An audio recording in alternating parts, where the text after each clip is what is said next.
बंदी छोड़ सतगुरु रामपाल जी महाराज जी की जय हो। परमात्मा की प्यारी आत्माओं को कानपुर से रामचंद्र दास की ओर से सत साहेब जय हो। बंदी छोड़ की भगत भाइयों, नवंबर 2014 के बरवाला कांड के बाद हमारे सतगुरुदेव जी संत रामपाल जी महाराज जी जेल चले गए। आज हमारे परमेश्वर को 5 साल के लगभग होने जा रहे हैं और उनको मरते दम तक आजीवन कारावास की सजा हो गई। 16-17 अक्टूबर को 2018 को FIR नंबर 430 में मरते दम तक आजीवन कारावास की सजा हो गई और 16 अक्टूबर को FIR नंबर 430 को आजीवन कारावास की सजा सुनाई गई।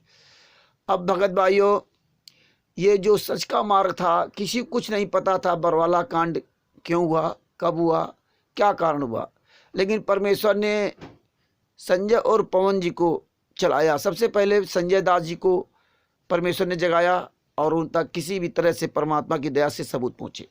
उन्होंने पवन दास जी को बताया। पवन दास जी और संजय दास जी के माध्यम से पूरी दुनिया में सबूत गए और संजय दास और पवन दास जी को प्रचार करने का सबसे बड़ा माध्यम था मैनेजमेंट RSS।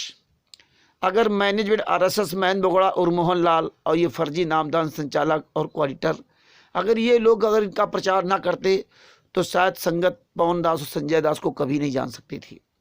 लेकिन ये मैनेजमेंट RSS, मैन बोगड़ा और मोहनलाल, राम कुमार डाका, बलजीत आदि लोगों ने इसलिए प्रचार किया क्योंकि ये जानते थे कि संगत सच्चाई अब जान जाएगी तो फिर मेरा क्या होगा, इसलिए पहले ही इनको जो है गलत साबित करने लगो। क्योंकि महेंद्र दास और मोहनलाल जो गुरुजी का सगा भाई, जो हत्यारा है, जो अंतर्राष्ट्रीय आतंकवादी है, गुंडा है, और उसे एक साथी जो गुंडा है राम कुमार डाका, बलजीत, राज कपूर, बलवान जाखड़, संजीव हुड्डा आदि जो लोग हैं, नवीन सोनीपत है, विष्णु साहू MP का मध्य प्रदेश का, और अपने बिहार का राजदेव दास, उड़ीसा का निरंजन दास, और ये अपना छत्तीसगढ़ का पंकज दास, दुष्यंत दास, इसी तरह से UP का संजीव हुड्डा गालीवाज, पंजाब का नरेश दास, दीपक दास, और हिमाचल प्रदेश का लुटेरा ओम प्रकाश दास, उत्तराखंड का जो कोऑर्डिनेटर है, नामदान संचालक कोऑर्डिनेटर, स्टेट कोऑर्डिनेटर, बिहार के रामकृपाल दास, केशव मैनाली, और वहाँ का हरि तिवारी, रामचरित्र, ये सब, अमेरिका का अंकुर अवस्थी, सुक्खी कौर, और इटली का नक्षत्र दास एवं जीत दास, तथा ये ऑस्ट्रेलिया का गुरुनाम दास, इन गुरु गद्दारों के सहयोग से इन गुरु गद्दारों को खरीद लिया। इनको आधा आधा पैसा देने लगे और ख़रीद करके इन गद्दारों ने उसी माध्यम से, इन सब के माध्यम से पवन दास और संजय दास को, हालांकि कुछ देशों पे पहले नामदान सेंटर नहीं थे, अब खुल गए, लेकिन इन्हीं के माध्यम से इन्होंने संजय दास और पवन दास का प्रचार किया। क्योंकि इनकी जब पोल खुलने के डर से इन्होंने सबसे पहले अपनी ये टीम गठित की, जिससे कि हमारी टीम मजबूत हो और पैसा लूटते रहो, इसीलिए मैंने RSS टीम बनाई थी। तो भगत भाइयों, जब इन्होंने प्रचार प्रसार किया, हम सब लोगों ने सच्चाई जानी, और जब सच्चाई जानी तो इन्होंने कई हथकंडे अपनाए। हालांकि मैनेजमेंट RSS ने तो बरवाला कांड इसीलिए कराया था क्योंकि सब लोग इन पे ही, मैनेजमेंट RSS पे ही, मैन भगोड़ा को, गुरुजी की बेटी अंजू मंजू आदि, इनको सबको अपना मानने लगे थे, ये भगत समाज। जबकि परमात्मा ने हमें ये एकला चलो वाला अभियान सिखाया था। परमेश्वर ने हमें सेव सम्मन नेकी का उदाहरण दे करके ये समझाया था कि किसी पर भी आस्था न रखना, किसी पर मोह मत करना परमेश्वर के अलावा। परमेश्वर ज्ञान और आप, ये तीन के बीच में चौथा व्यक्ति की एंट्री कभी नहीं होनी चाहिए। इसीलिए परमेश्वर ने हमें जो सेव सम्मन नेकी का उदाहरण दिया था, तो सम्मन ने तो बहुत बड़ा त्याग किया था, क्योंकि सम्मन ने ही अपने हाथ से अपने लड़के गर्दन काटी थी, और जब गर्दन काटी तो सबसे बड़ा त्याग तो उसी का माना जाना चाहिए। लेकिन अंत में उसको अपने बच्चे मोह आ गया कि अगर मेरे पास पैसा होता तो आज बच्चे गर्दन नहीं काटनी पड़ती। इतनी सी बात के पीछे सम्मान फेल हो गया और सेव और नेकी पार हो गए। उन दोनों लोगों के मन में जरा सा मोह नहीं हुआ ना नेकी को अपने पति के लिए सेव के लिए, अपने पिता के लिए नहीं मोह हुआ, और जिसको मोह हुआ वो फंस गया। इसी तरह परमेश्वर ने कहा था यहाँ किसी से मोह मत करना। परमेश्वर ने यहाँ तक कहा था कि जब तक सबूत ना देख लेना तब तक मेरी भी बात को स्वीकार न करना। परमेश्वर ने कहा था कि मेरे वचनों पर चलना, मेरे आदेशों मत चलना। हाँ, मेरे उन आदेशों पर चलना जो मेरे वचनों से मिल खाते हो। बहुत ज्ञान दिया था हमारे पिताजी ने। परमेश्वर ने वचन आदेश का ये बताया था। वचन का मतलब होता है जो प्रमाणित, शास्त्रों में प्रमाणित सद्भक्ति, सद नियम, सच्चे नियम, उनको बताया था कि हमारे वो वचन है। वचन वो होता है जो हम आपको प्रमाण से दिखाऊंगा कि ये चीज़ सही है और ये गलत है। तो जो हम वचन बोलें, अगर हमने बता दिया प्रमाण सहित कि ये गलत है, तो वो प्रमाण सहित है तो उसको स्वीकार कर लेना, और जिसको प्रमाण सहित बता दिया ये सही है उसको सही मान लेना, और जिसको गलत बता दो वो गलत मान लेना। अब वचन क्या होता है और आदेश क्या होता है? परमेश्वर ने कहा था मेरे वचनों पे चलना।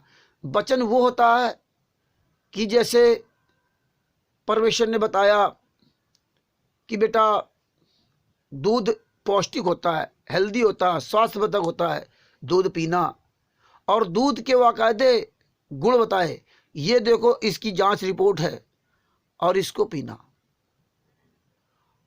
और आदेश क्या होता है कि आपको जीवन भर तो बताया दूध पीना, और इसके बाद बता दे आदेश में कि आप शराब पियो बेटा, शराब से भी आपका जो है पेट साफ हो जा। तमाम तरह की अगर उटपटांग बात करें परमेश्वर अप्रमाणित, तो आपको ये पता होना चाहिए शराब में अवगुण ही अवगुण है, लीवर किडनी सब खराब हो जाता है।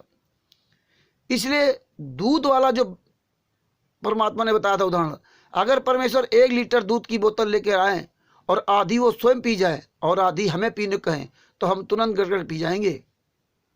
ये परमेश्वर का वचन है। अगर परमेश्वर 1 बोतल शराब लेकर के आए और रियलिटी में वो आधी खुद पी जाए और आधी आपको पीने दें, तो आप क्या करेंगे? हमें वहां शराब नहीं पीना है। अब आप सोचोगे कि यहाँ तो गुरु जी का वचन का उल्लंघन हो जाएगा, इसीलिए परमात्मा ने 5-5 जूते मारने का उदाहरण दिया था। यहाँ ये जो परमेश्वर ने जो वचन दिया था दूध और शराब का, कि दूध में पौष्टिक होता है, ये प्रमाणित है, ये पुस्तकों से पढ़ाया जा रहा है, इसलिए आप दूध पीना और शराब कभी मत पीना। ये परीक्षा के समय होता है। अब हमें उस समय शराब नहीं पीना है।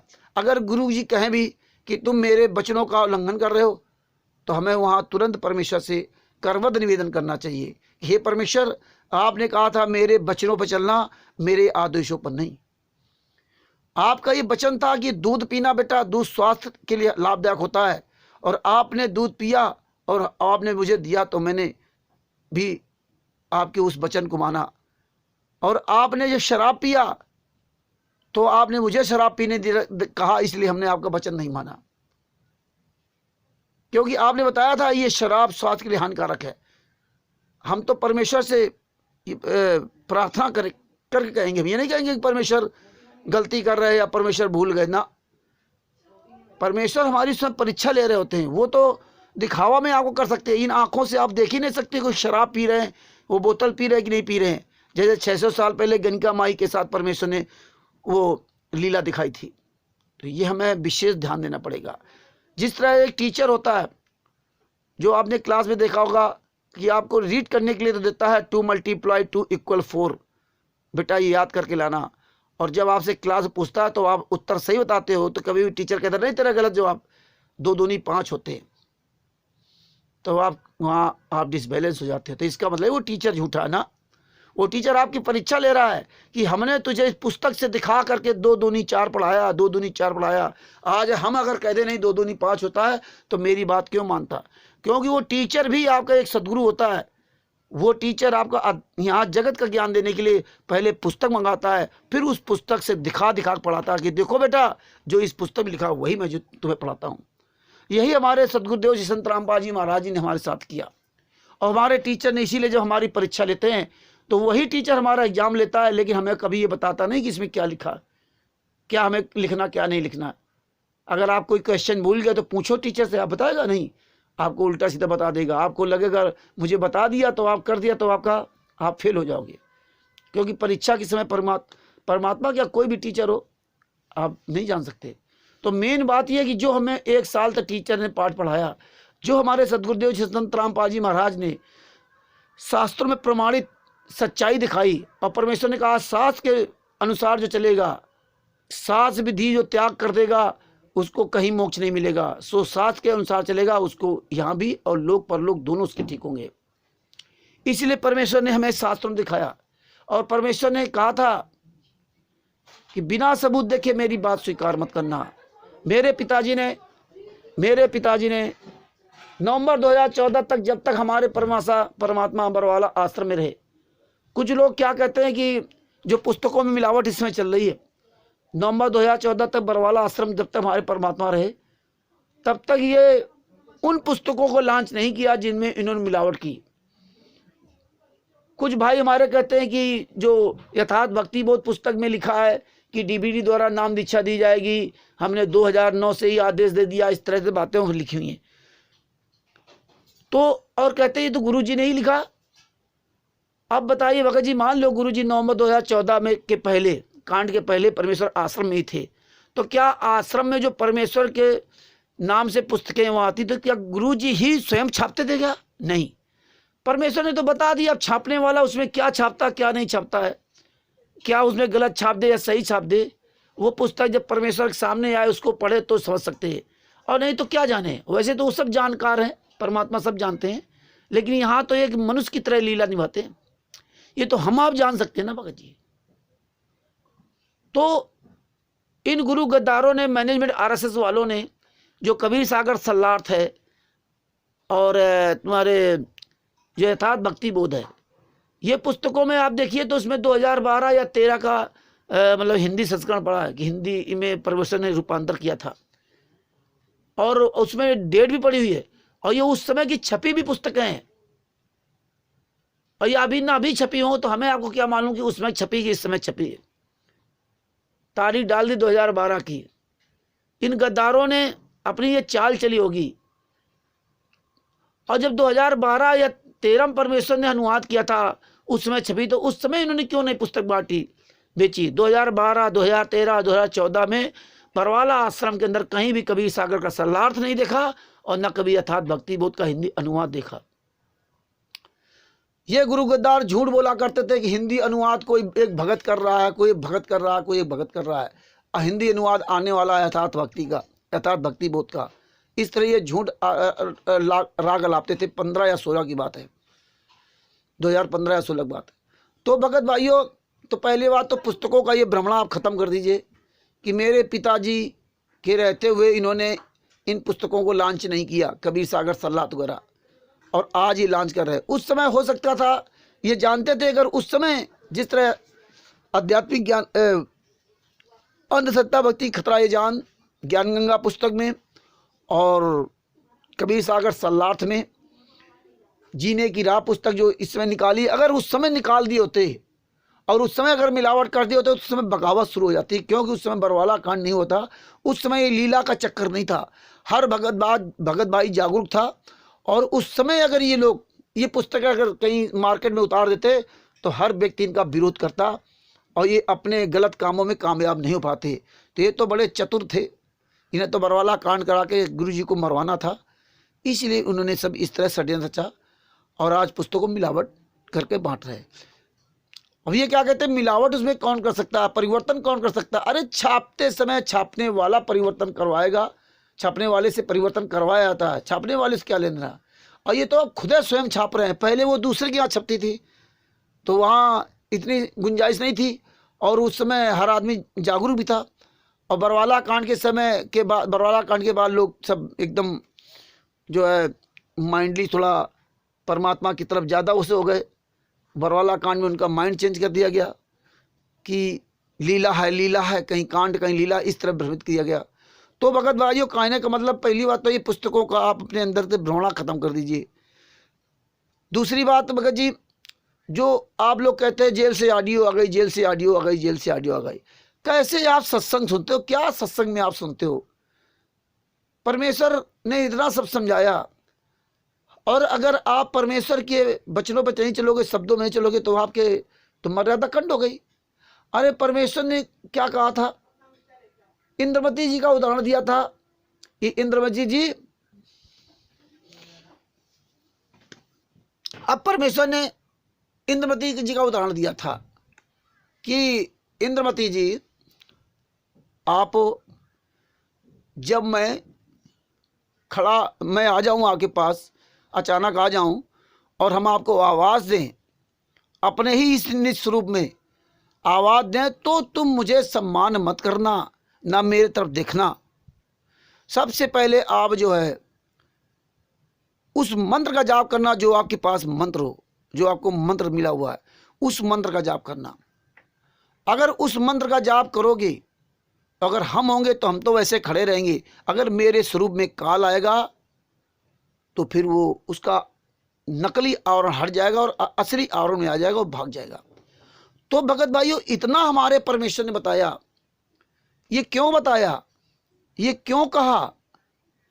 क्योंकि ये घटना अहिल्या जी के साथ हुई थी। परमेश्वर ने सत्संग बताया, सत्संग में सुनाया, और जब तक ये सत्संग हम ढंग से नहीं सुनेंगे, सत्संगों पर ध्यान नहीं देंगे, उस पर विचार नहीं करेंगे, तब तक सत्संग सुनने का भी कोई लाभ नहीं। जब इंद्र ने गौतम ऋषि के साथ छल करना चाहा तो शुक्ल नाम के देवता को मुर्गा बनाया और मुर्गा बनने को कहा, और रात के आउट टाइम, मतलब जो है ब्रह्म मुहूर्त के पहले बोलने के लिए इसको कहा गया। वो जाकर के, हालांकि पूरी घटना सबको पता है, विस्तार से ना जाकर के परमेश्वर शॉर्टकट में बुलाएंगे। तो जब वो मुर्गा बन करके बोला तो गौतम ऋषि जी को लगा कि ब्रह्म मुहूर्त हो गया है, चलो गंगा स्नान करने के लिए जाना चाहिए। गौतम ऋषि जी उठे, गंगा तट पे पहुँचे। वहाँ देखा कि एकदम दरिया का जल शांत है, तो पहचान गए कि ये टाइम आउट है, हम पहले आ गए, तो फिर वहाँ से वापस चल दिए। इधर इंद्र ने क्या किया, गौतम ऋषि जी का रूप बनाकर, अपनी सिद्धि से गौतम ऋषि का रूप बना करके और अहिल्या जी के सैन्य कक्ष में पहुंच गया। और उधर से गौतम ऋषि आ रहे थे, और जैसे गौतम ऋषि घर पे पहुंचे वैसे इंद्र घर से निकल रहा था। इंद्र का निकलना हुआ और उधर गौतम ऋषि का आना हुआ, और गौतम ऋषि ने जैसे ही इंद्र को देखा वैसे ही अहिल्या जी को और इंद्र को श्राप दे दिया। जब श्राप दे दिया तो इन गौतम ऋषि जो पत्नी थी अहिल्या जी, उन्होंने कहा कि ऋषि जी, पतिदेव जी, मेरी क्या इसमें गलती थी? वो तो आपका स्वरूप बना करके आया था मेरे पास, मेरी क्या गलती थी? और वास्तव में अहिल्या जी क्या गलती थी? वो तो इंद्र गौतम ऋषि का स्वरूप बना कर गया था। ये तो गौतम ऋषि को चाहिए था कि पहले कोई ऐसी विधि बता देते कि जब आप हम गंगा स्नान करने जाएं और वापस लौट करके आएं तो हमें कैसे पहचानोगी। लेकिन काल भगवान ने तो उसमें बुद्धि गौतम ऋषि की घुमा दी थी। और आज भी हम आप लोग कहाँ अपने घरों में बताते हैं कि हम वापस आए तो हमारी क्या पहचानो, कैसे पहचानोगी। वो यही हाल उस समय था। तो कहीं ना कहीं हमारी आपकी एक पहचान होनी चाहिए, इससे सीख लेना चाहिए कि हमारी आपकी भी एक पहचान होनी चाहिए अपने घरों में, कि हम जाएं तो और वापस लौट के आए तो कैसे हमारे घर वाले हमको पहचानें, उसकी पहचान हमें जरूर बताना चाहिए। हो सकता है आपके स्वरूप में कोई दूसरा बहुरूपिया बन करके आ जाए, या हमारे स्वरूप में काल आ जाए और हम चले गए बाहर और काल आकर के यहाँ रह रहा है और आपके घरों में, और छल कपट करके ना आपका सर्वनाश करके चला गया। बाद में पता लगा तुम्हारे घर का व्यक्ति, अमुक व्यक्ति आया लौट के, वो कह रहा हम तो थे ही नहीं, अब क्या करोगे आप। तो ये हमें एक सीख भी लेना चाहिए जो परमेश्वर ने हमें बहुत बढ़िया सीख दी। तो कहने का मतलब जो है कि अगर गौतम ऋषि जी अपनी पत्नी अहिल्या जी को अपनी पहचान बताए होते कि जब कभी मैं बाहर से लौट कर आऊँ तो हमें पहचानोगे कैसे, अगर वो पहचान दी होती अहिल्या जी को तो अहिल्या जी गौतम ऋषि जी को पहचान जाती और कभी भी इंद्र को अपने सैन्य कक्ष में प्रवेश नहीं होने देती है, और ना इंद्र वहां जा सकता था। जिस तरह से सीता जी को जब वो लक्ष्मण रेखा खींच गए थे और लक्ष्मण ने कहा था कि माता इस लक्ष्मण रेखा से बाहर आप ना निकलना, अगर बाहर नहीं निकलोगी तो कोई भी साधु सज्जन किसी भी तरह कोई भी आए जानवर खतरनाक जानवर आदि तो आपका कुछ बिगाड़ नहीं पाएगा। और जब तक वो सीता जी ने वो लाइन नहीं क्रॉस की थी तब तक रावण भी इतना ताकतवर था, वो भी नहीं जा पाया था साधु का भेष बनाने के बाद भी। इसी तरह भगत जी अगर सीता जी लक्ष्मण रेखा ना पार करती तो सीता जी कुछ नहीं बिगड़ता। तो लक्ष्मण जी ने एक पहचान बना गए थे, इसलिए वो सुरक्षा लाइन थी। इसी तरह अगर गौतम ऋषि भी अपने पत्नी कोई पहचान बताए होते तो उस पहचान से अपनी पहचान का प्रयोग करती और कभी भी इंद्र जैसा उसके साथ अत्याचार नहीं कर सकता था और ना उसको पत्थर होना पड़ता। सतयुग से लगा के त्रेता तक वो पत्थर बनी रही, उनको ये भोगना पड़ा। वही परमेश्वर ने मुझे उदाहरण दिया, क्योंकि परमेश्वर जब इस लोक में आते काल लोक में आते हैं तो एक आम आदमी की भूमिका निभाते हैं, जिसमें काल भगवान हमें आपको ना पहचान पाए, ये परमात्मा को ना पहचान पाए। इसलिए परमेश्वर ने, क्योंकि परमात्मा काल से वचनबद्ध है, जोर जबरदस्ती मत ले जाना, अपने ज्ञान आधार पर ले जाना, और जो ज्ञान आधार चले वो आपका, जो ज्ञान आधार से ना चले वो काल भगवान का। इस तरह परमात्मा से काल ने वचन ले लिया था।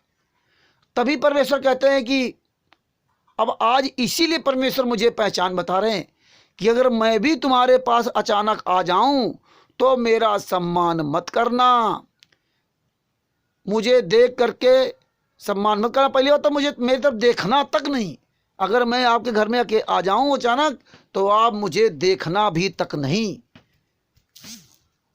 और आएंगे तो अचानक आवाज भी देंगे, वही रूप होगा परमात्मा का, काल भगवान भी आ सकता है। तो परमेश्वर ने इसीलिए कहा था कि जब अगर मैं आ जाऊं तो मुझे सम्मान मत करना, बल्कि जो मंत्र मिला है उसका जाप करना, हमारी तरफ देखना तक नहीं। जो मंत्र आपको, जिसको जो भी मंत्र मिला उसका जाप करना। अगर हम होंगे तो वैसे खड़े रहेंगे, अगर काल भगवान होगा तो भाग जाएगा, उसका काल भगवान होगा तो उसका जो है ना नकली आवरण हट जाएगा और असली रूप में आ जाएगा और वो भाग जाएगा। इसीलिए परमेश्वर ने मुझे बताया था, क्योंकि परमेश्वर जानते थे कि हम जब जब हर युग में आए, जब जब मैं आया और तब तक हम अपने बच्चों को हर तरह से ज्ञान दिया, लेकिन हमारे बच्चे फिर भी जो है हमारी बात को नहीं मानते हैं। हर युग में परमात्मा आए, इस बार हम लोग शिक्षित थे, हमें परमेश्वर ने शिक्षित कर भेजा, पढ़ा लिखा कर भेजा कि मेरे बच्चे पढ़े लिखे हो जाएंगे, हर चीज़ को समझेंगे। इसीलिए परमेश्वर ने रावण और सीता का उदाहरण दिया था। अगर जिस समय लक्ष्मण ने वो लक्ष्मण रेखा खींची थी जब जंगल में थे, और सीता जी से कहा था कि हे माते इस लक्ष्मण रेखा को पार मत करना, और क्योंकि यहाँ जंगल है, कोई किसी भी तरह का चोर बदमाश लुटेरा शेर हाँ चीता कुछ भी आ सकता है। तो लक्ष्मण तो चले गए, अगर वो सीता लक्ष्मण रेखा पार न करती रावण के चक्कर में, साधु रूपी रावण के चक्कर में, तो कभी भी उसके साथ अनर्थ ना होता और ना राम लक्ष्मण को भोगना पड़ता। यही परमेश्वर में शिक्षा दे रहे हैं कि हमने जो आपको मर्यादा रूपी लक्ष्मण रेखा जो खींची थी, और हम तो जा रहे थे जेल रूपी जंगल में, और जेल रूपी जंगल में जा रहे थे, लेकिन तुमको ये मर्यादा रूपी रेखा खींच गए थे कि मर्यादा रूपी रेखा जो है, हमें तो ये मैनेजमेंट आरएसएस रूपी मामा मारीच छल कर रहा था, और छल करते करते मुझे जेल भिजवा दिया। लेकिन हमने अपने बच्चों को, परमात्मा कहते अपने बच्चों को अपने लक्ष्मण रेखा, मर्यादा रूपी लक्ष्मण रेखा बता गए थे कि ये मर्यादा रूपी लक्ष्मण रेखा के अंदर रहना, क्योंकि परमात्मा जानते थे कि मैनेजमेंट आरएसएस रूपी रावण साधु का वेश बना करके, यानी कि मेरा नाम लेकर के संत रामपाल जी महाराज के नाम से कि मैं बेटा हूँ, मैं पत्नी हूँ, मैं भाई हूँ, मैं रिश्तेदार हूँ, मैं कोऑर्डिनेटर हूँ, मैं नामदान संचालक हूँ, मैं स्टेट कोऑर्डिनेटर हूँ, बेटी हूँ, पत्नी, इस तरह से तमाम तरह के ना ये छल कपट करेगा हमारे शिष्यों के साथ। यानी कि ये मैनेजमेंट आरएसएस रूपी रावण साधु का वेश बना करके आया। मतलब यहाँ किसी को सतनाम प्राप्त है, किसी को प्रथम नाम प्राप्त है, किसी को सार नाम प्राप्त है। तो इस सार नाम, सतनाम, प्रथम नाम ये साधु बन के रूप में आए और साधु का रूप आकर के और हमसे आपसे दान के रूप में, ज्योत पाठ दान के रूप में दान मांगने आया। मर्यादाओं को पार करवा करके, मर्यादा का खंडित करवा करके हमसे दान ले रहा। जबकि दान, गुरु जी ने कहा था सतगुरु के अलावा कोई भी दान लेने का अधिकारी नहीं है। किसी को भी 1 रुपया दान मत देना। दरवाजे भिखारी भी आ जाए तब भी उसको एक दान मत देना। यहां तक परमेश्वर ने समझाया था। लेकिन हम लोगों ने क्या किया, परमेश्वर की बताई हुई मर्यादा को खंड करके, वो लक्ष्मण रेखा रूपी मर्यादा को पार करके इस मैनेजमेंट आरएसएस रूपी राक्षस रावण को दान देने लगे। अब ये जब रावण के ग्रुप में आ गए तो अब ये सीता रूपी, अब ये मैनेजमेंट आरएसएस रूपी रावण सीता रूपी ये संगत का दुरुपयोग कर रहा, उठाया और लेके जा रहा। यही आज हो रहा कि आज जो है ये रावण, मैनेजमेंट आरएसएस रूपी रावण कहाँ लेके जा रहा है। आज इनसे दान भी ले रहा, पाठ का भी पैसा ले रहा है, जीत का भी पैसा ले रहा है, पुस्तकों में मिलावट करके, अश्लील भाषा लिख करके पूरी दुनिया में इन्हीं भक्तों से बंटवाई जा रही, बिचवाई जा रही और बिचवा करके इनके कर्म खराब करवाए जा रहे। इन्हीं भक्तों से अन्य भक्तों को लाठियों से मरवाया जा रहा है और माँ बहन की गालियाँ दिलवाई जाती है। इतनी अश्लील गालियाँ दी जाती है। जैसे संजीव हुड्डा है, विष्णु साहू है, गुरु जी का भतीजा अमित है, गुरु जी का चचेरा भाई सुरेश, आदि आदि जितने ये गुरु गद्दार है, America, England, Pakistan, Australia, Italy, Nepal, ये सब गुरु गद्दार गुंडे लफंगे हैं। ये मैनेजमेंट आरएसएस रूपी रावण के, ये कुंभकर्ण आदि, ये सब भाई परिवार है उनका सब। तो आज देखिए, आप ही के पैसे से आज स्टेट कोऑर्डिनेटरों को 10-10, 12-12, 15-15 लाख की गाड़ियां दे रहे हैं मैनेजमेंट आरएसएस के लोग। जब से हमारे गुरु जी जेल में गए, मरते दम तक आजीवन कारावास करा दिया तो दे रहे हैं। तो भगत भाइयों, ये है, इसीलिए परमेश्वर बता रहे थे कि भैया ये मर्यादा रूपी लक्ष्मण रेखा पार मत करना। आज ये संगत मर्यादा रूपी लक्ष्मण रेखा जरूर से ज्यादा पार कर गई है। इसीलिए संगत का ये मतलब जो है ना दुर्दशा हो रही है कि नवंबर 2014 के बाद हजारों लोगों की अकाल मौत हो चुकी है, काल के ग्रास में चले गए हैं। कोई कैसे मर रहा, कोई कैसे मर रहा। परमेश्वर ने कहा था कि जब तक हंसा हमरी आना काल लगे ना तेरा बाना, जब तक तुम मेरी शरण में रहोगे काल तुम्हें कभी जो है छू नहीं सकता। आज मर्यादाएं खंड है, इसलिए छू रहा है।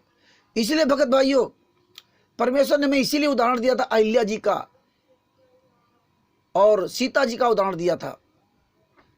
सीता जी को लक्ष्मण रेखा, लक्ष्मण जी खींच किए थे, मर्यादा रूपी लक्ष्मण रेखा सीता जी को पार नहीं करना था। सीता जी ने नहीं माना, लक्ष्मण रेखा पार कर गई। क्या उसका हाल हुआ? आज संगत संत रामपाल जी महाराज जी जेल जाने के पहले मर्यादा रूपी लक्ष्मण रेखा खींच गए थे। कोई भी कसर नहीं रखी बताने में, मर्यादाएं सारी चीजें बताई, इसके बाद जेल गए। आज ये संगत सीता जी की तरह मर्यादा रूपी लक्ष्मण रेखा पार करके जा रही। तो अब हे राष्ट्रीय सेवा समिति राक्षस रूपी रावण तो तुम्हारा बुरा हाल करेगा। और साथ में राम रूपी हमारे सतगुरु संत रामपाल जी महाराज जी को भी ये सजा भोगनी पड़ रही। ये युद्ध बहुत दिन तक लड़ना पड़ेगा। वो तो 14 साल वनवास काटे थे और शायद 2 साल या कितने साल युद्ध चला था रावण का और राम का। और यहाँ देखो कितने 5 साल तो हो गए अभी युद्ध चलते थे, आगे कितने दिन युद्ध चलेगा। तो ये भगत भाइयों, ये विचार करो। और अहिल्या जी का उदाहरण दिया। अहिल्या जी को गौतम ऋषि जी ने कोई भी लक्ष्मण रेखा नहीं बताई थी। अगर वो बताई होती तो हो सकता है शायद उस लक्ष्मण रेखा, मर्यादा रूपी लक्ष्मण रेखा को पालन किया होता तो अहिल्या जी बच जाती। वहां अहिल्या जी का कोई दोष नहीं था। मरेगी संगत रूपी सीता का ही जो भी होना, भला बुरा होना है। और साथ में राम रूपी संत रामपाल जी महाराज जी को भी राम की तरह ये वनवास भोगना पड़ रहा है, युद्ध करना पड़ रहा है।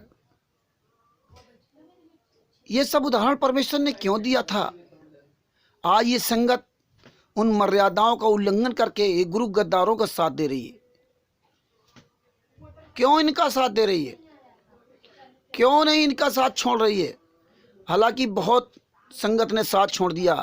देखिए, जब FIR नंबर 429-430 की फाइल पूरी दुनिया में उजागर हुई तो तुरंत इन्होंने शार नाम का लालच दे दिया और शार शब्द का भी दे रहे, जबकि शार नाम परमेश्वर कहते हैं कि स्वयं परीक्षा लेते हैं। परीक्षा बोल के नहीं ले आती है, वो परमेश्वर स्वयं देखते हैं। जैसे परमेश्वर उदाहरण दिया था माली का कि जब फल पकता है तो माली ही जानता है ये फल पका है कच्चा है, और माली जब तक फल नहीं पकता है तब तक माली उस फल को नहीं तोड़ता है।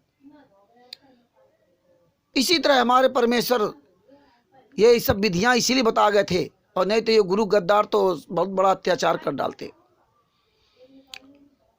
तो भगत भाइयों, दास ये कहना चाहता है कि इसीलिए हमें इतने सब उदाहरण दिए गए थे कि मर्यादाओं का पालन करना है, मर्यादा का उल्लंघन नहीं करना है। और दास अंत में फिर यही कहना चाहेगा कि हमारे परमेश्वर संत रामपाल जी महाराज जी ने ना तो गौतम ऋषि जी वाली गलती की है, गौतम ऋषि जी वाली गलती नहीं किया कि गौतम ऋषि जी रूपी पति गौतम ऋषि की तरह, गौतम ऋषि जो अपनी पत्नी को अपनी पहचान नहीं बताई थी वापसी आने की, कि जब भी वापस आऊँ तो मेरी क्या पहचान होगी। लेकिन हमारे संत रामपाल जी महाराज जी ने अपनी पहचान बताई कि हम जब आपके यहाँ वापस आएँ तो हमें कैसे पहचानोगे। इसीलिए पहचान बताई थी और कहा था कि अगर मैं अपने स्वरूप में भी आपके पास आ जाऊं तो मेरा सम्मान मत करना, मेरा सम्मान मत करना। जो तुम्हें मंत्र दिया उसका जाप करना, ना मेरी तरफ देखना तक नहीं, जाप करना। अगर हम होंगे तो खड़े रहेंगे, वैसे बने रहेंगे। अगर हम नहीं होंगे तो अगर काल होगा तो उसका नकली आवरण हट जाएगा और असली आवरण में आ जाएगा और भाग जाएगा। तब तुम मुझे दंड प्रणाम करना और सम्मान करना, लेकिन हर समय नहीं। अब मान लो हमारे सबके साथ परमेश्वर 24 घंटा रह रहे हो तब को थोड़ी, जब परमेश्वर सामने हमें आश्रम में रह रहे हो तब नहीं, जब परमेश्वर ऐसे अचानक आपके यहाँ प्रकट हो जाए आए तो इसलिए परमेश्वर ने हमें ये सारी बातें बताई थी। आजकल सपनों में लोगों परमेश्वर बहुत आते हैं।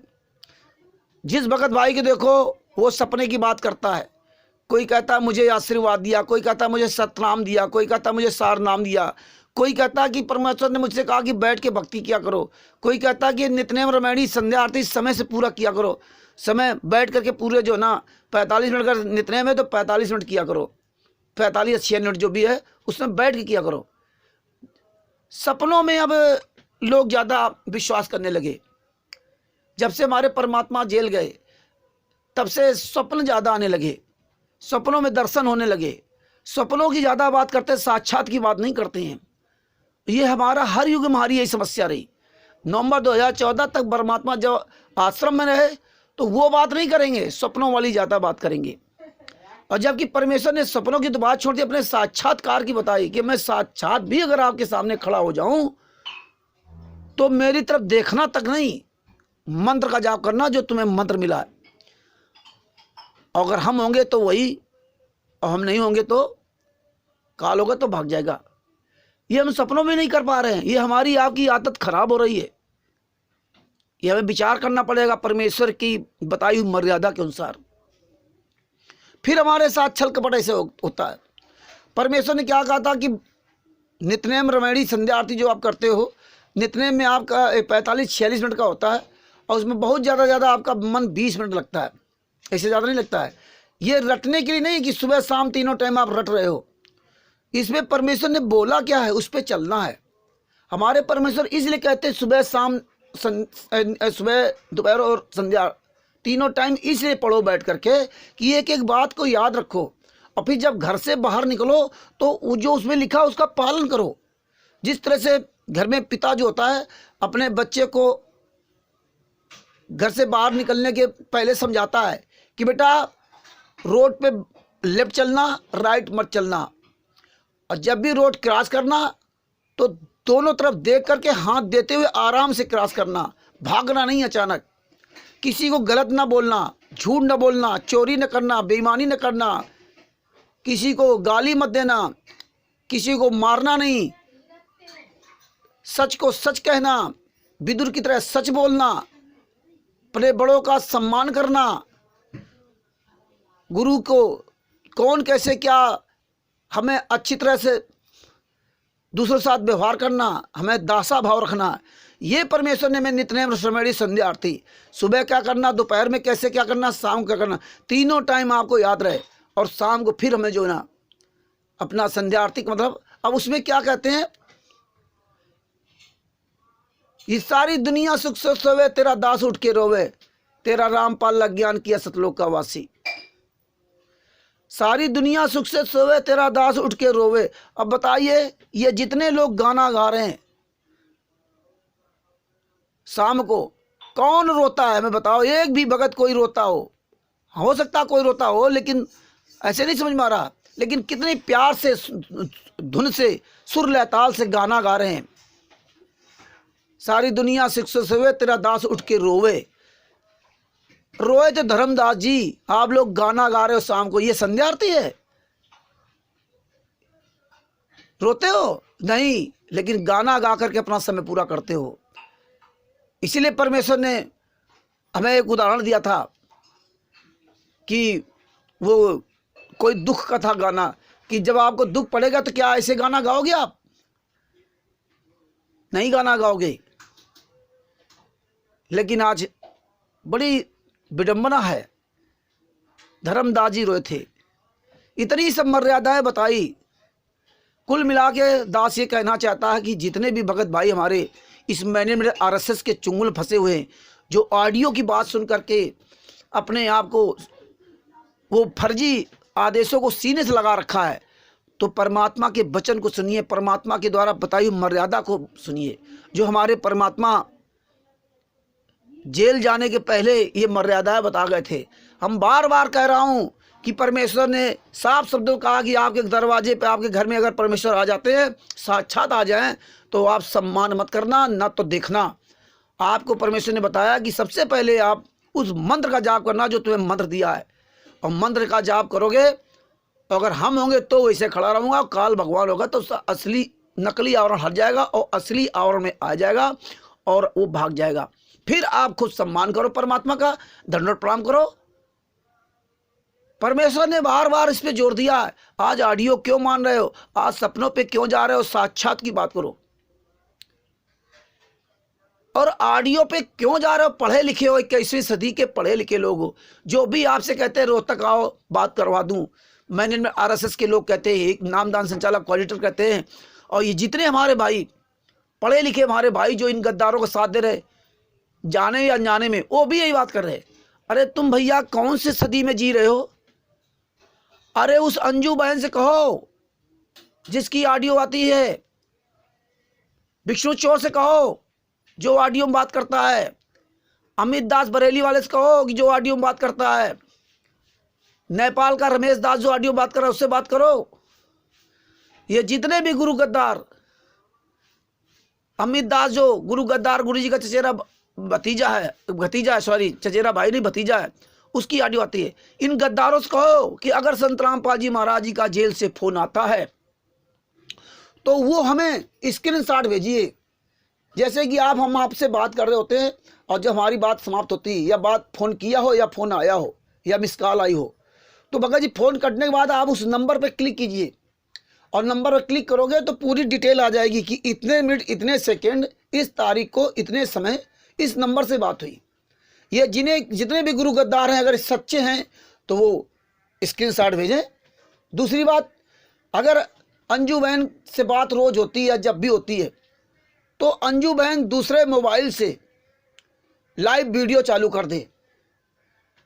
उधर एक नंबर से बात कर रही हो और दूसरे मोबाइल से तुरंत वीडियो चालू होगा। किसी भी भगत को, जो भगत इनसे पूछना चाहता है बता दें उनको कि हम फला दिन फला तारीख को इतने समय फ़ोन आएगा और आप मतलब हमसे जुड़ना, वो जुड़ जाएगी भगत। और जब अंजू बहन या जो भी ये कोऑर्डिनेटर चोर लोग या नामदान संचालक जो भी चोर लोग ये कहते हैं हमने बात की बात कर रहे हैं, तो वो गुरुजी के यहाँ घर में फ़ोन आता ना, तो उस नंबर से वो बात हो रही, अपने मोबाइल से लाइव वीडियो चला दें तो लाइव वीडियो में उसकी वीडियो भी आएगी जो बात कर रहा होगा मोबाइल से, और वो आवाज़ भी आएगी। कहीं किसी की जाने की जरूरत नहीं। अब इन गद्दारों से ये पूछो, तो ये उनसे सवाल करो कि भेजो हमें ऑडियो, और ऑडियो तो हमें वैसे मतलब नहीं है। पहली बात तो वैसे फर्जी है। दूसरी बात, अब ये आपको जब ये सवाल करोगे तो अब आपसे ये सवालों से नहीं बच पाएंगे। दूसरी बात, ये कहते हैं कि मैंने आरटीआई लगाई। आरटीआई में 3 सवाल है। क्या गुरुजी से बात होती है, कितने मिनट बात होती है, और कब बात होती है। तो उसमें आया हाँ बात होती है। कितने मिनट बात होती है? 5 मिनट बात होती है। कब बात होती है? रोज। ये तो सब जानते हैं, पूरी दुनिया की, इंडिया की सारी जेलों में ये नियम है कि बात होती है। लेकिन ये आरटीआई जरूरी थी ना, कितने कब बात हुई, कब बात हुई, कितनी बार बात हुई, उसका पूरा बायोडाटा निकला दिखा देते। वो नहीं निकलवा सकते। तो अब भगत भाइयों, अब सीधा क्वेश्चन करो कि जो भी बात करे उसका स्क्रीनशॉट भेजो। फिर दास वहीं पे वापस आ रहा है। फिर मैं आपको ये बार बार कह रहा हूँ, परमेश्वर ने कहा है कि मैं अगर आपके सामने भी खड़ा हो जाऊँ तो मेरी तरफ मत देखना, मेरा सम्मान मत करना, क्योंकि वो तो आवाज़ ही बोलेगा। काल भगवान आवाज़ बोलेगा, रूप बनाकर आएगा। और ऑडियो भी वही है। मान लो ऑडियो तो इलेक्ट्रॉनिक, उसके अंदर काल घुस जाएगा। जब काल भगवान श्री कृष्ण भगवान के अंदर प्रवेश करके महाभारत करवा सकता है, काल भगवान इस पूरी दुनिया में रहकर हमारे आपके अंदर प्रवेश करके हमारे आपके कर्म फुड़वा रहा, तो फिर भगत जी ये ऑडियो क्या चीज़ है। तो हम फिर यही कहूँगा कि फिर ध्यान से सुनिए। परमेश्वर साक्षात भी अगर आप सामने आ जाएं तो उनकी आवाज़ आपको आवाज़ दे, सेम वही आवाज़ हो, सब कुछ हो, फिर भी हमें सम्मान नहीं करना है, हमें मंत्र का जाप करना है। और जब मंत्र का जाप करने के बाद काल भगवान अगर होगा तो भाग जाएगा, और परमात्मा होंगे तो खड़े रहेंगे। फिर हमें उनका सम्मान करना है, दंडोत प्रणाम करना है। इसलिए भगत भाइयों, जल्दी से जल्दी इन ग्रुप गद्दारों का साथ छोड़ दें। और अब तो आप सबके पास FIR नंबर 429 की फाइल भी आ गई है। इसके बाद भी अगर आप अज्ञान बने हो, सारा सब कुछ सामने आपके आ गया। AP सिंह वकील कैसे 16 अक्टूबर को वहाँ डांस कर रहा था, नागिन डांस, 16 अक्टूबर 2018 को हिसार जेल के सामने, कि मैं संत रामपाल जी महाराज का वकील हूँ, मुझे जाने नहीं देता। पूरी दुनिया देख रही थी। आज सारी केसों मतलब क्लियर हो गया, संत रामपाल जी महाराज का किसी भी केस में वकील नहीं। और इन्हीं गद्दारों ने 45 लोगों ने गुरुजी के खिलाफ बयान दे करके 16 अक्टूबर को आजीवन कारावास और 17 अक्टूबर को FIR नंबर 430 में मरते दम तक आजीवन कारावास कराया। इतने सारे ढेर सबूत होने के बाद भी आज ये देखिए संत रामपाल जी महाराज के तत्व ज्ञानी शिष्य इन गुरु गद्दारों का तलवे चाट रहे हैं। और मेन बात ये कि अगर हमारे गुरुजी को 42 बार 2008 से लगा 2014 तक कोर्ट की तारीखों पे जाने दिए होते तो ये बरवाला कांड होता ही नहीं है। इतनी सी बात नहीं किसी समझ आ रही है कि 42 बार यानी कि 4 साल तक कोर्ट की तारीखों पे हमारे गुरुजी को जाने नहीं दिया। यहाँ आसाराम बापू जी, राम रहीम जी वाला केस नहीं है। यहाँ तुमने कानून का उल्लंघन किया और हमारे गुरुजी कानून का उल्लंघन नहीं करते, कानून का उल्लंघन इन गद्दारों ने कराया। और स्वयं संत रामपाल जी महाराज जी ने कहा कि मैं तो जाना चाहता था, लेकिन मुझे ये मैनेजमेंट समिति के गुंडे लोगों ने मुझे जाने नहीं दिया, मुझे जान से मार डालते, मैं छुपा रहा इसलिए बच गया। लाइव परमेश्वर बोल रहे हैं, वो संगत नहीं मान रही है। सपनों की बात उसको बड़ी सच्ची लग रही है, उसको ऑडियो की बात बड़ी सच्ची लग रही है। अरे धिक्कार है तुम जैसे मूर्खों को। हद हो गई, तुमने तो हर युग का भी रिकॉर्ड तोड़ दिया। अन्य युगों में 600 साल पहले तो हम पढ़े लिखे नहीं थे, आज पढ़े लिखे हैं। अतः भगत भाइयों, आप भी सुधर जाओ। ये संत रामपाल जी महाराज जी रूपी राम द्वारा, लक्ष्मण द्वारा ये मर्यादा रूपी लक्ष्मण रेखा को पार जो आप कर गए हो, ये तो आप बहुत दूर निकल गए हो। और जो अभी नहीं किए हैं वो पार ना करें और जल्दी से जल्दी इन गद्दारों का साथ छोड़ दें। इस रावण मैनेजमेंट RSS रूपी रावण का साथ छोड़ दो, और नहीं तो सीता जी तो 14 साल बाद मतलब 2 साल 2.5 साल जो भी युद्ध हुआ था वो वापस आ गई, लेकिन सुरक्षित फिर भी नहीं रह पाए। तुम्हारे तो असंख्य जन्मों पर बात हो जाएंगे, तुम तो पता नहीं कितने युगों तक भटकोगे। एक संत की कहानी आपने सुनोगी जो बताया था कि भाई हमारे बारे में पूछाना, एक चरवा था कि आप जा रहे हो अपने गुरु जी पास, मेरे बारे में पूछना मेरा जीवन कितना शेष है, कब हमारा उद्धार होगा। तो लौट के बताया कि ये बरगद को जो खड़ा पेड़, बट का पेड़, इसका आखिरी पत्ता, इतने जन्म आपके हैं, इसके आखिरी पत्ता जो है उस तब आपका उद्धार होगा। तो उसको कितनी बड़ी खुशी हुई थी कि चलो हमें पता तो चला कि इतने सालों बाद, इतने युगों बाद हम पार होंगे। और तुम तो उस आखिरी पत्ते आज वर्तमान समय में हो, फिर भी अपना वो समय गंवा दे रहे हो, तुम्हें खुशी नहीं है रही। इसलिए बहुत जल्दी से जल्दी इन गद्दारों का साथ छोड़ दो।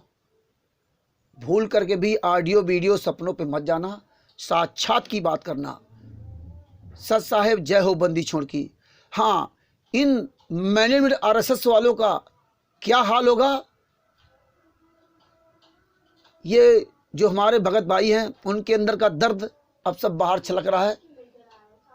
आगे आपको खुद हमारे भाइयों का दर्द देखिए, कैसा दर्द है, अपनी दर्द भरी दास्तां बयां कर रहे हैं। और कैसे काल भगवान मारता है वो भी परमेश्वर अब आगे वीडियो में दिखाएंगे। बंदी छोड़ सतगुरु रामपाल जी महाराज जी की जय हो। सत साहिब, अभी एक छोटा सा वीडियो देखिए, किस तरह इन्होंने बरवाला कांड के समय इन गद्दारों ने पुलिस के साथ मुठभेड़ की थी। जैसे डाकू चोर बदमाश ना हो, इस तरह से ना जो गलत होते हैं वो इस तरह काम करते हैं। कानून का कितना बड़ा उल्लंघन किया इन्होंने, कितना बड़ा कानून को ठेंगा दिखाया। दुनिया की कोई भी ताकत, अमेरिका, इंग्लैंड, रूस, जापान आदि आदि, उसामा बिन लादेन जैसे लोग भी कानून को ठेंगा नहीं दिखा पाए। अब आप ये समझिए, आज ये कानून के चक्र में फंस करके जो वित्त मंत्री थे पी चिदम्बरम जी, कांग्रेस सरकार के, वो भी आज जेल में हैं भगत जी। और लालू प्रसाद जी भी आज जेल में हैं। कई मंत्री जेल में, इतने बड़े बड़े मंत्री, उन्होंने कभी कानून को ठेंगा नहीं दिखाया, कानून का सम्मान किया। कानून बीमार थे तब भी पेश हुए। आज चिन्मयानंद जी देखो बीमार है तब भी पेश हुए, ये सब जेल में। लेकिन संत रामपाल जी महाराज जी को इन गद्दारों ने 4 साल तक पेश नहीं करने दिया। ये इन्होंने गुंडाई की थी। और इन गद्दारों के साथ रह कर के जो इन गद्दारों का साथ दे रहा है, वो सोच ले कि उनका क्या होगा आने वाले समय में।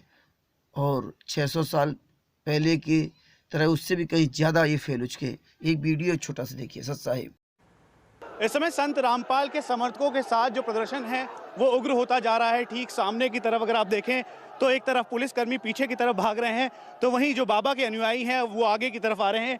पुलिसकर्मियों को खदेड़ना शुरू कर दिया है। उनके हाथ में एक क्रूड पेट्रोल बॉम्ब टाइप है और ठीक पीछे की तरफ देखें तो हाथों में मशाल लिए वो पुलिस को पीछे की तरफ धकेल रहे हैं। ये स्थिति इस समय सतलोक आश्रम के बाहर की है। ठीक सामने की तरफ जो बाबा के अनुयायी हैं वो दिखाई दे रहे हैं। तो यहाँ पे पुलिसकर्मियों ने चारों तरफ से उन्हें घेरना शुरू कर दिया है। वज्र के साथ, वाटर कैनन के साथ आगे की तरफ बढ़ रहे हैं। लेकिन स्थिति इस समय सामान्य नहीं है। ये इस समय की हालत है ठीक सतलोक आश्रम के बाहर की। एक तरफ पुलिस है तो दूसरी तरफ संत रामपाल के समर्थक। ऐसे में स्थिति अब काबू से बाहर। अब देखिए ये गुंडी आपके ऊपर इतने इल्जाम है, सर आपके ऊपर इतने इल्जाम झूठे कैसे हैं आपके ऊपर? आपके गुंडे इतने खड़े थे वहाँ पे, हजारों आदमी हरियाणा पुलिस से। मेरे नीचे राष्ट्रीय समाज सेवा समिति। नहीं तो आपकी समिति है? अरे आपकी समिति है बाबा, आप अपने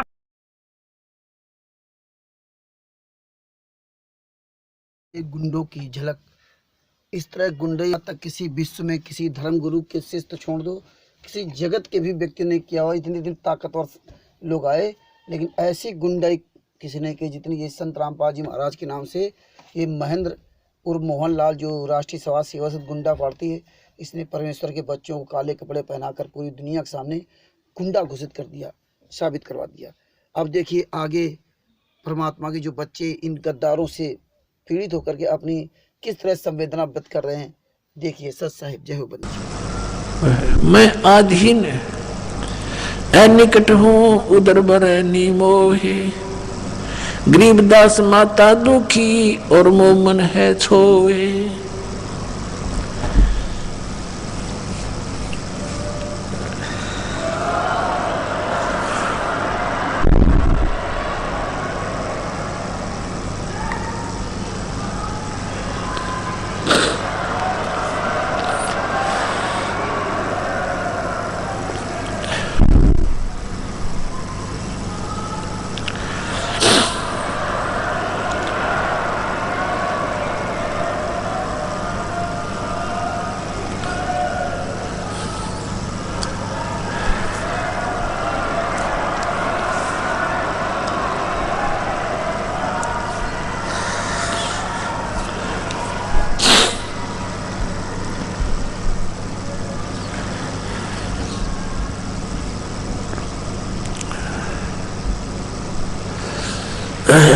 परमात्मा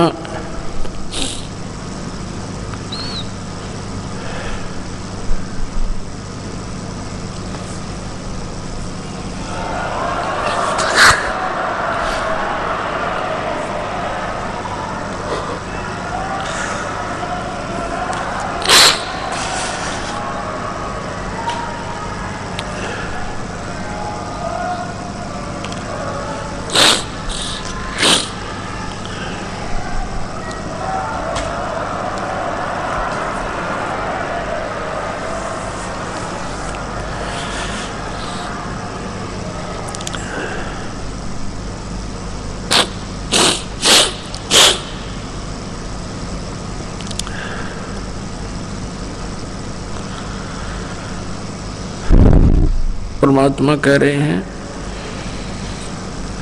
पुण्यात्माओं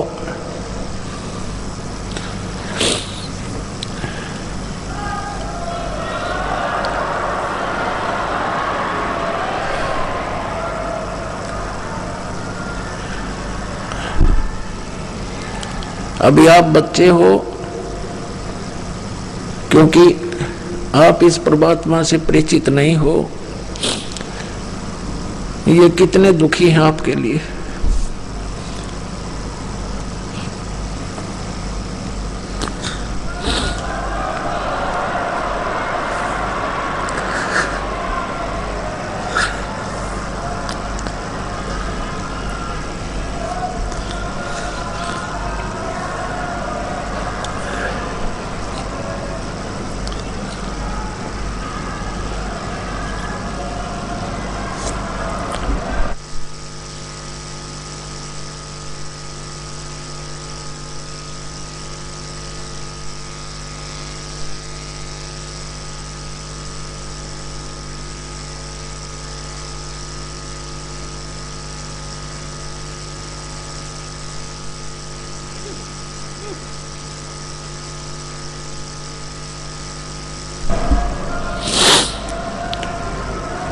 अब परमात्मा परमेश्वर कबीर जी पुण्यात्माओं हमारे लिए कितने भटक रहे हैं और हम उनको ना पहचान कर यहाँ दुख पा रहे हैं।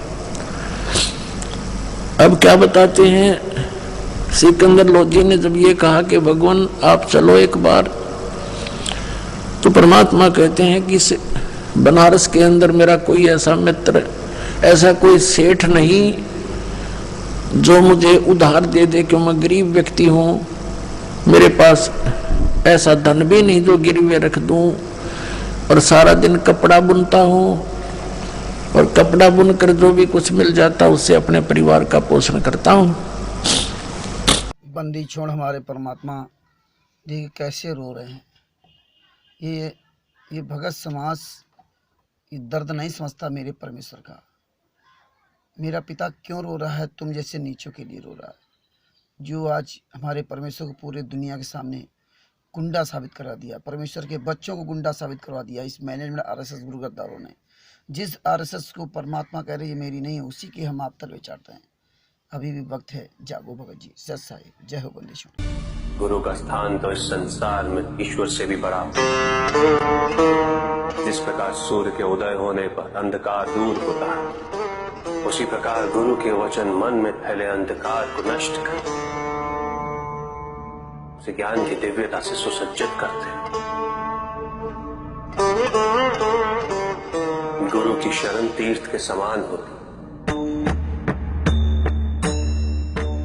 जो गुरु का अपमान करे, जो गुरु पे संदेह करे, जो गुरु की अवहेलना करे, उसका अंत तो निश्चित होता है। गुरु की स्वीकृति और उनके आशीष के बिना किया गया कोई भी कार्य अपनी पराकाष्ठा तक नहीं पहुंच सकता। गुरु की योग्यता और गुरु की महानता उसके शिष्य की सफलता पर आश्रित नहीं होती। देवगुरु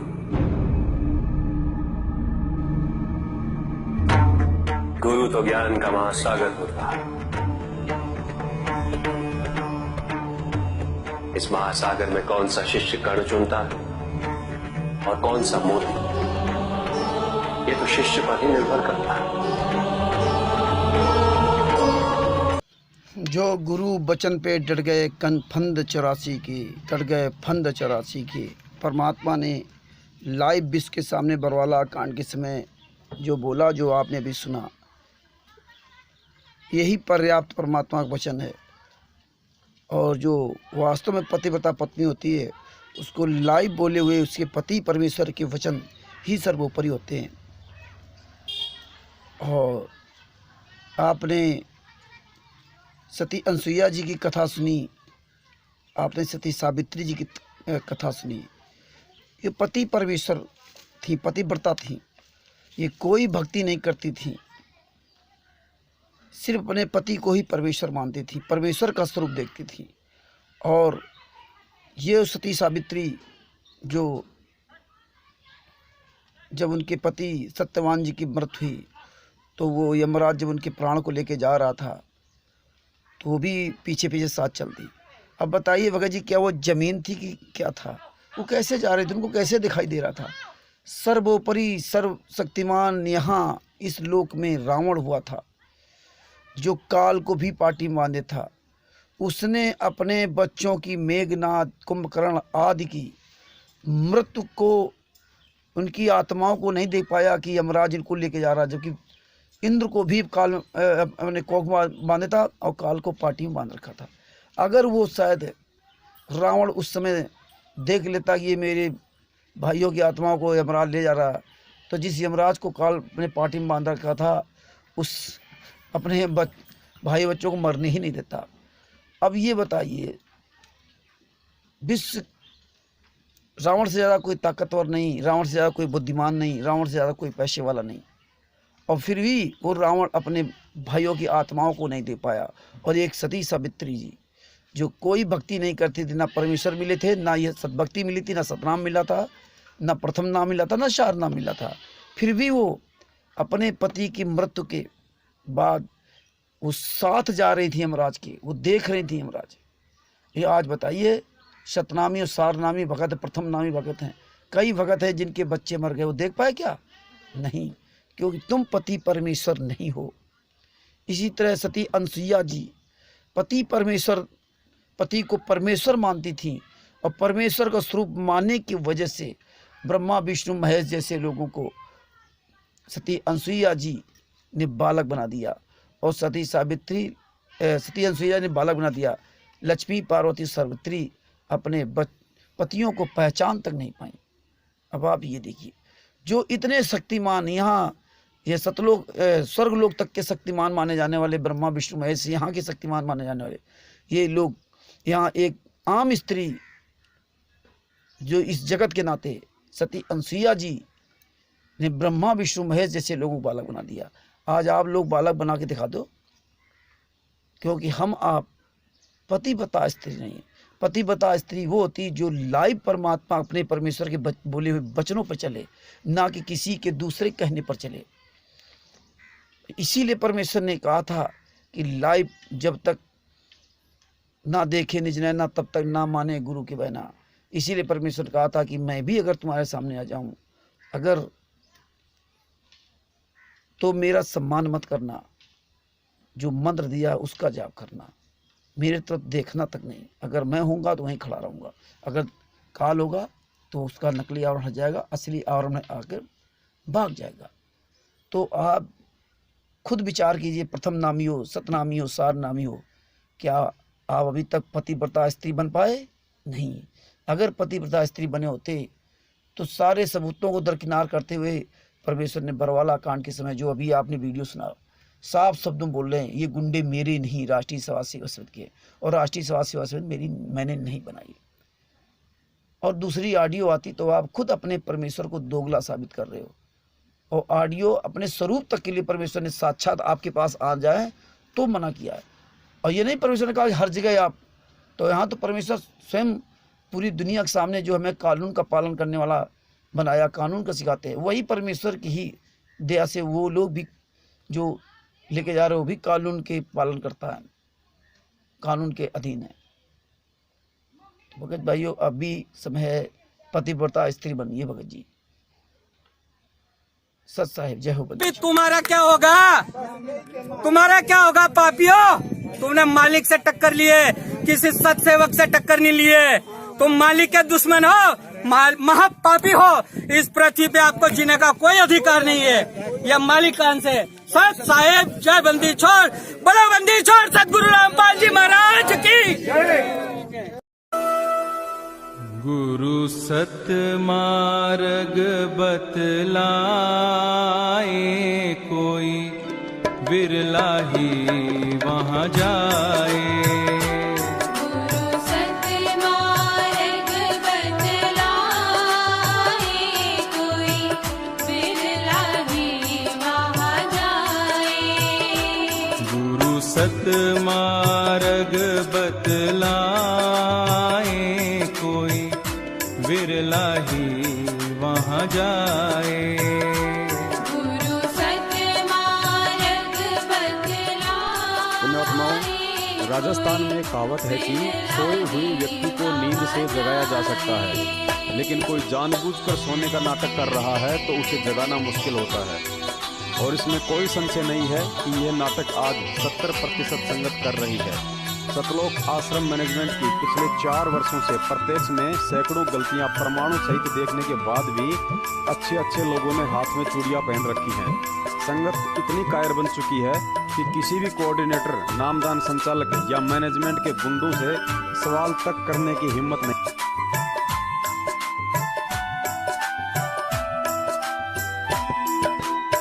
सब अंधकार को दूर भगावे, सर्वस छोड़ शरण जो आवे।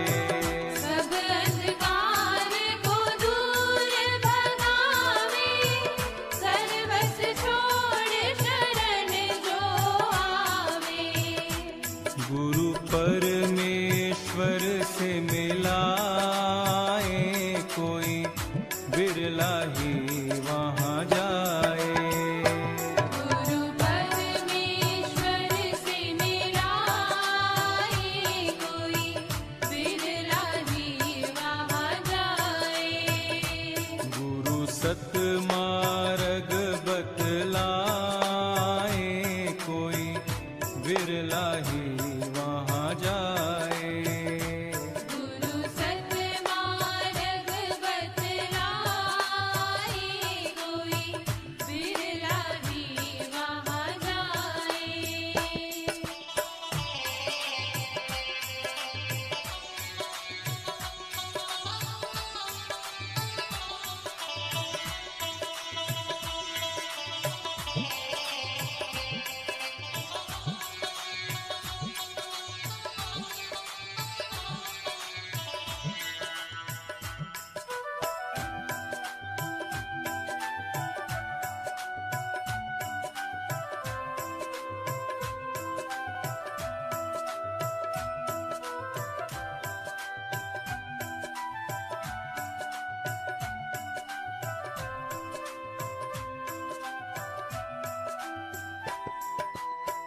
ना कोई शोक रोग ग्रस्त है, सारी विपदा पल में हरत है।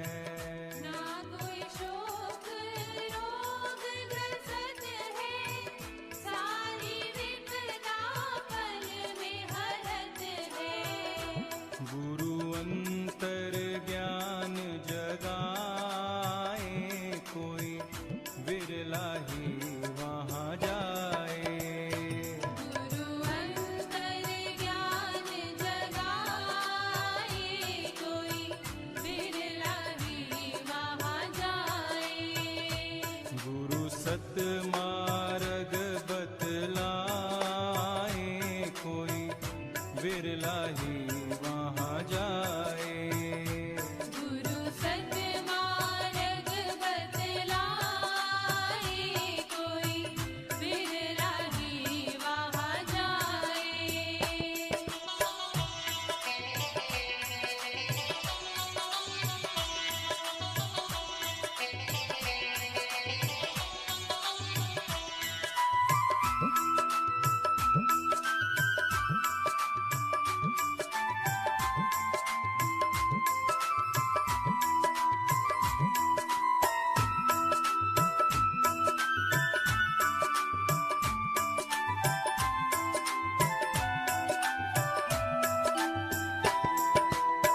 कोटि जन्म की मैल उतारी, कृपा दृष्टि सब काज संवारी।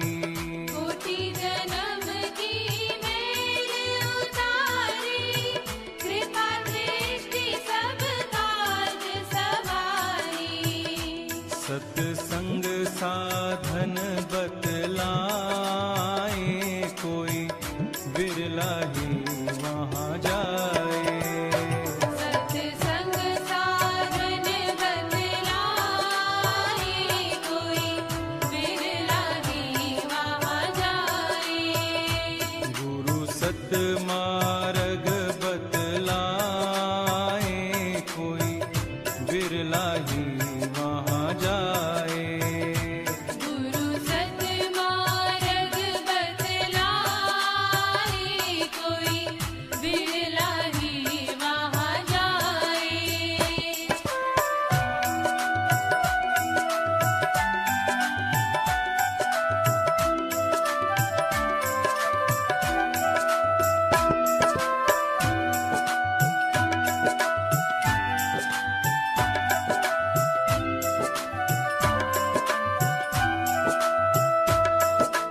अमृत पान की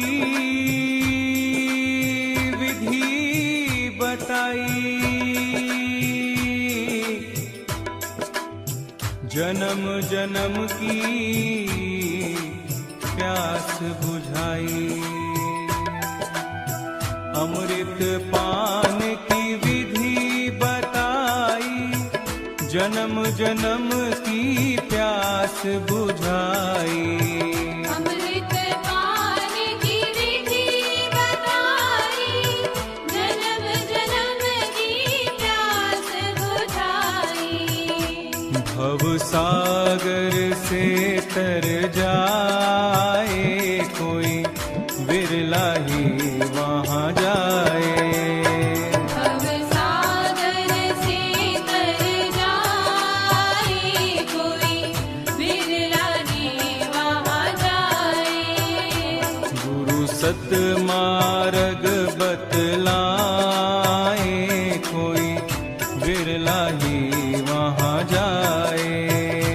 गुरु सतमार्ग बतलाए, कोई बिरला ही वहाँ जाए। नमो नमो गुरुदेव तुझको नमो नमः। नमो नमो गुरुदेव तुझको नमो नमः। नमो नमो गुरुदेव तुझको नमो। जय हो बंदे छोड़ की, जय हो परमात्मा की। देखो भाई भगत, ऐसे काल भगवान मारता है। ये वीडियो देखिए, सच्चा ही। 2 दिन की जिंदगानी रे प्राणी काहे करे तू गुमान रे।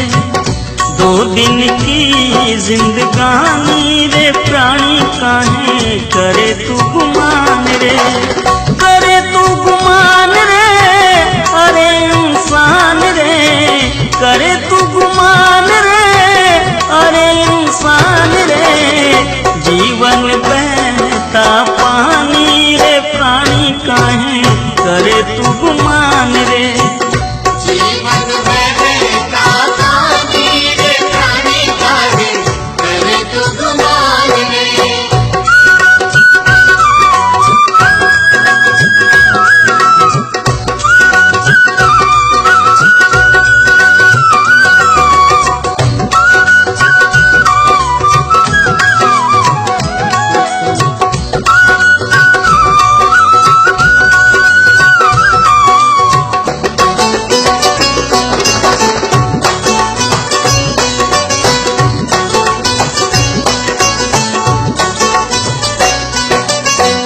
धन और दौलत बड़ा ही कमाया, इस माया ने हरि को भुलाया।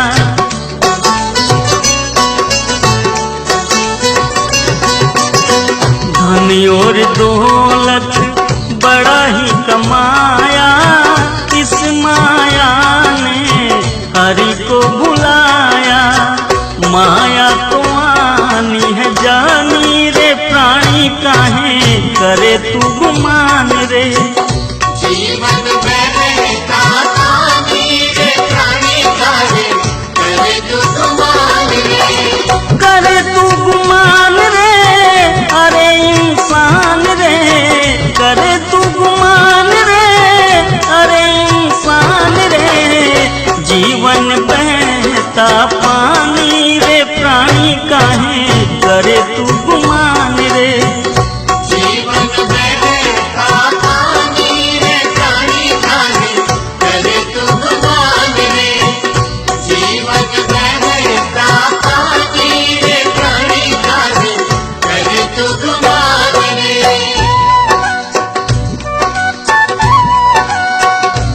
बंदी छोड़ सतगुरु रामपाल जी महाराज की जय। हुई परम पिता परमेश्वर अपने सभी शिष्यों पर और उसके पीछे मुझदास पर इतनी दया बख्श दे कि हम पतिव्रता धर्म से कभी विचलित न होने पाएँ।